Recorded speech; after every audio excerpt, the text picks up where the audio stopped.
Hello, and welcome back to the RiftGuides WildRift video. For today, we are going to take a look at the new Syndra. We have the newest build already in the bottom left. The build Riot is recommending you is already very good. Just a few things that you should change just to have a better chance of winning games. However, this is one of the first times we are seeing a Riot build being actually powerful. So, without any further ado, let's hop right into the laning phase, and you can already see I'm playing Syndra in the bot lane or in the dragon lane. As you already know, getting this champion in ranked is basically borderline impossible for the next upcoming days, so yours truly had to jump into a PvP game for which I queued 20 minutes. Amazing. However, a few things that are very important about this champion. Your first ability can be cast while moving. Your second ability is completely different compared to how it works on the PC version, because you can throw basically an orb out of the thin air and it only deals 20% less damage, and if you use a sphere that is close to the enemy champion, it will throw the sphere from the ball's location, not from you. So you're not dragging the ball back to you to throw it back at them, you instantly throw it from the position the ball was already in on the enemy champion, which makes it literally impossible to dodge. Another thing that's kind of different compared to the PC range, your E range is a little bit lower in direct comparison, at least it feels like this, and your champion has relatively high cooldowns. So I believe you really need to play Transcendence for this champion. Like here in this gameplay, I am playing with Bone Plating simply because I'm playing Dragon Lane, but I believe Transcendence will be mandatory to have. And with Lee Sin coming around the corner, we're just testing champions, we're just testing how everything works. Senna's even going hard still because we just want to see how everything basically works for us, and if we can abuse these items to get into a better position. Like, if this was a very try-hard game, my Senna would be going for executioners ASAP, so we can always have kill pressure due to a high damage. Another thing that's very important about Syndra, your spells scale with the lovely things you see in my buff bar, right? You see these stacks. So, the more stacks I gain, the more my spells will get empowered. Like, every single spell can be empowered, and I can choose which spell I want to empower first. So usually you'll go for your first spell, then your third spell, and then your second spell. And this one I'm going for the second one because I'm just curious to see how much damage I'm dealing. Not only this, if you empower your ultimate later on, you will actually execute people depending on how low HP they are. Which is funny because Aurelion Soul also has a similar mechanic that allows you to execute people under a certain HP threshold. Not only this, once you have fully stacked your splinters due to a certain amount of splinters, you gain bonus AP like a Rabadon's would give you. Obviously it's not the same amount, but it's getting similarly close with like 15%, and I can't even speak anymore. I'm still sick. Amazing. And what makes this champion so unbelievably annoying is the high range. Like, when you play against champions that don't have giga range, you basically just deny them every single point of engage. What I must say though is with the changes to EXP and overall how the game goes now for the Dragon Lane, I do not believe that Syndra will be the best fit down there. I personally believe, or am a firm believer, that EXP on this champion is very important. And in mid lane and the solo lane, you gain more XP now compared to the duo lane. As a consequence, I believe it is simply better to play her in these positions. And now we'll just see a quick little tap. Was it enough damage? Sadly, no. Another thing that's super important is that you understand that you have to stack your balls, funny I know, to deal more damage with your ultimate ability. You see the lovely number next to my ultimate, or below or beneath my ultimate ability. The more spheres you have available, the more damage your ultimate will deal. Alternatively, you can go for a little cheesy trick that will allow you to have more balls to then use for your stun. For this, for example, in a teamfight situation, you can just cast your ultimate ability, and with that done, you then instantly press your third ability to stun the entirety of the enemy team. This will obviously decrease the damage you're dealing, but will provide your team with a lot of crowd control, which can be very helpful depending on the situation. Another thing that's very powerful for this champion is getting towards item thresholds. Like, your champion's damage the moment you have your Luden's Echo, Boots of Mana, and the Prophet's Pendant goes through this roof. Like, it is really so much damage. And the moment you have your first abilities evolve, which means you have 2 spheres, you have so much more damage in a full burst combo.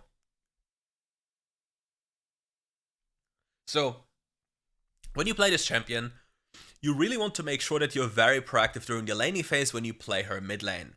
It is just so much easier to have impact in that position, and here we see the Aurelion Soul going in and just deals so much damage, and the entire enemy family is coming around the corner.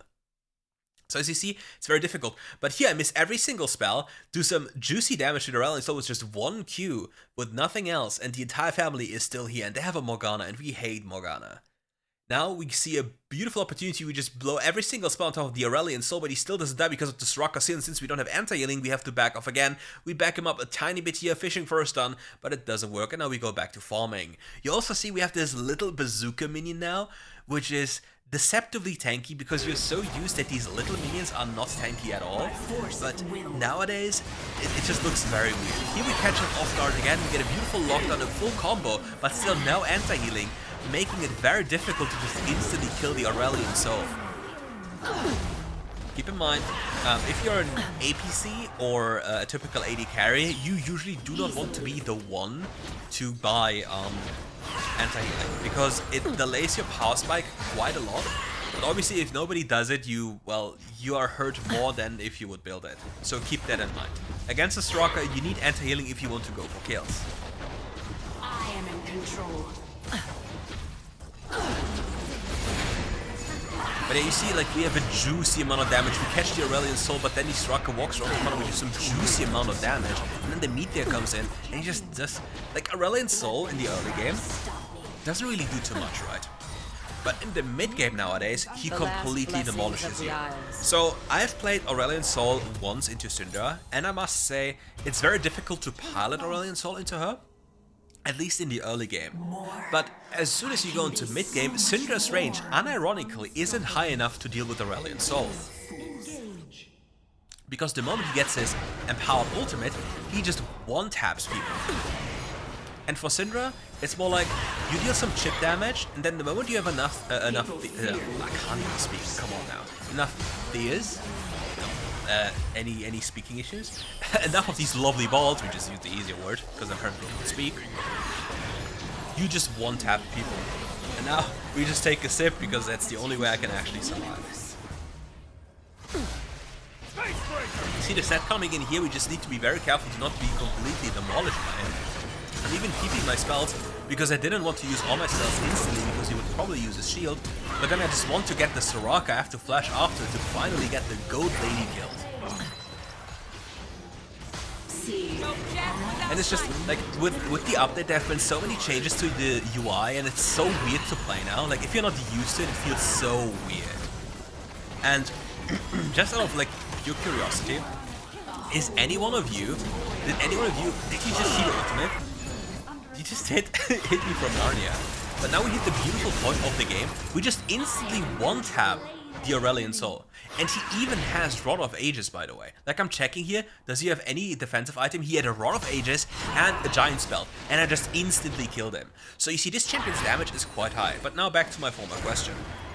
Has any one of you gotten sick recently and is still recovering from this? Because right now, Winter Flu is actually going crazy.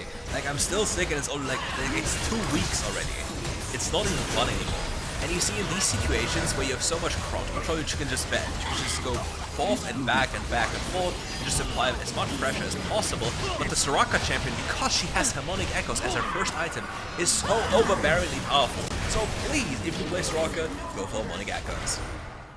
And in case you're wondering, like, I removed every single bit of downtime from this one, so we don't see like anything that's too boring. Here we flash away because we don't want to be caught by the set. As you see, we'll just one-tap. What? Where did my teammates go? They just disappeared, and I can't even kill this guy because he's too tanky. All of these tanky items with high HP and AD just make him so powerful and so difficult for me to get anything done. This power is mine to command. But as you like right now with this team, we are not playing together at all. But in a good environment where you have like some kind of front line, some kind of engage, you can really be the difference on this champion. The last blessings of the Isles. Like, it feels so off to have such issues with ability haste. Like, again, in this game I didn't go for Transcendence, so my spell count is very low for basically first skirmish. But I just really want to have that guy. this champion's damage is so crazy.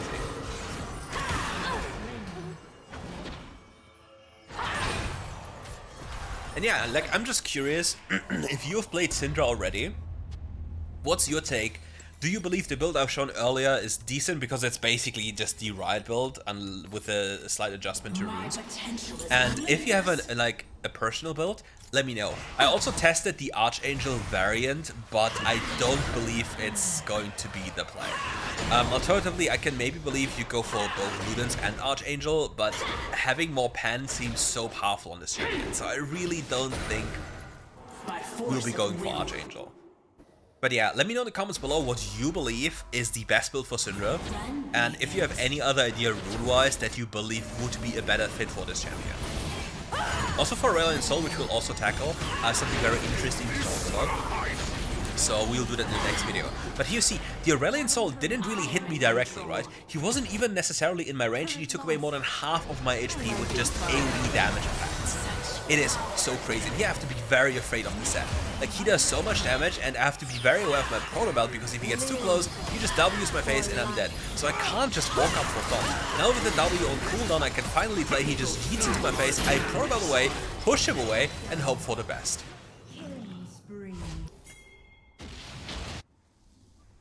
And yeah, if there's one big counter Syndra has in this game, it's basically Zhonya's. Like, you see, he just Zhonya's and avoids all the damage I have from my ultimate, and his life would be instantly over if he didn't do so. So if you play against Syndra, the best item you can probably go for is, what's it called? Stasis again. And here you see, like, it was borderline impossible for this Aurelion Sol to avoid any of my second ability's damage. And even my first ability, because I'm allowed to cast it while moving, it's just too powerful for him to deal with. So yeah. But I'm curious, like, if they're, what they're gonna adjust. Did you see the Aurelion Sol explosion? Like, come on now. Like, but I'm curious what they're going to adjust on Syndra or on Aurelion Sol. And if the win rates in the respective elos are going to be high or rather on the low end. I'm just very curious how the actual player base is going to perceive these champions. And here I'm just like, come on, like, I don't even want to have the slightest off chance and the Lee Sin finds me and I just have to portable away. Like, any other enchantment would probably lead to my demise here, because Stasis will not help me, QSS will not help me, nothing will help me. So here we are back again, enjoying our time, looking, fishing for the enemy, instantly killing somebody, but now we have to be very much aware of the surroundings. We just quickly use our spells again on the Lee Sin, forcing his stasis, and he forces his flash away as well. Now we are in a very bad position because Lee Sin jumps back to us, but we instantly kill the Soraka. But Lee Sin right now, he is so strong. Like, it's so funny that they keep on buffing or adjusting Lee Sin, even though this champion is so goddamn broken. I really don't know what's going on. And yeah, like, nobody should be allowed to walk up to a Syndra at this point of the game. Like, this is just certain death. The only way you can do so is if you have stasis. Otherwise, you instantly die. So please keep that in mind when you face the Syndra.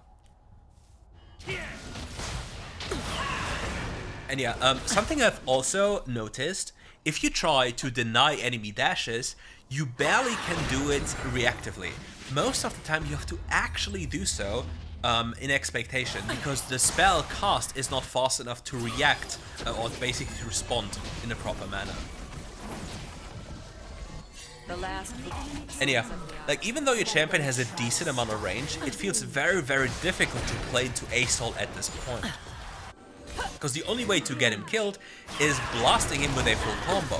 But if he places the ult and his third ability in a way that you can't really move, it's basically instantly over. And here just deals some extra damage to the Lee Sin, but it just doesn't even matter, he's just too tanky. And our entire HP bar is getting evaporated, as you see, from all the explosions. Like, there is so much damage. We get the Aurelion Sol not even killed because we mistime our spell. The Lee Sin also will go into Zonas very soon. We just go for a quick little damage spell, but it's not enough. But the Aurelion Sol comes after us and just, well, kills us. It's a rough angle, and we just see that the Aurelion Sol's consistent damage at this point of the game is just so powerful against the tower champions we have. And here I'm even trying to one-tap the set using every single spell I have available to deal the most damage possible, because many people will not be aware of the execution threshold of the ultimate, so we can maybe catch them off guard. But yeah, Syndra is one of the highest, by the way, like she's one of the highest AP champions in the game because of her passive. So your damage goes through the roof, and anyone who is not a tank will literally get one-tapped by you. You can probably just press your ultimate once you have 7 balls into somebody's face, and the person just dies. And it's actually crazy, like the Soraka comes around the corner, we just blow every single spell, and there's just no survival for you. There's just no way you survive. With the Soraka dead, we can maybe get something done now, but yeah. And if we talk about relative strength on Syndra, I believe she's very decent in the early game in terms of lane pressure if you manage her mana well, and she scales very, very well into the later stages of the game, but suffers very much into certain champions that highly outrange her. And if you have no frontline, it feels very difficult to pilot this champion. Oh yeah, and in case you noticed, like Morgana W doesn't proc my crown, so it always deals full damage to me. And Liandry's also deals full damage to me, so if she ever gets Elder, I will simply die to being touched by a second ability because my crown doesn't work against her. On the flip side, if she buys Trident, then the crown will be procced, and the damage mitigation will apply, and she can hit her first ability on that.